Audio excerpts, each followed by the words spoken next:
Ha, Teshavoy, kelaver. Men ishxonamdaman. Ish qilib tinchlik bo'lsin-da.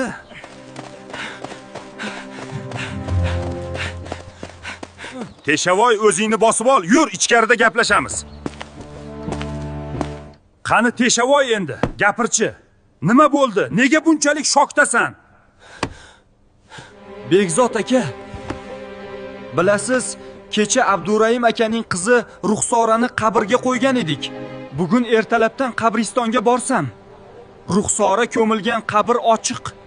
Ichida esa jasad yo'q edi. Nima? Jonsiz tananing kimga keragi bor ekan? Uni kimdir aniq o'g'irlagan. Maraz. Biz uni baribir topamiz. Jinoyatchiga jazo muqarrardir. Teshavoy, sen menga qabrni ko'rsat.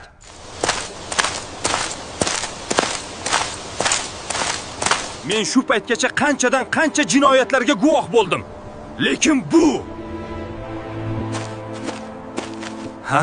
gap bu yoqdadir balki. Bu yerda etik izi bor. Taxminan 43-razmer.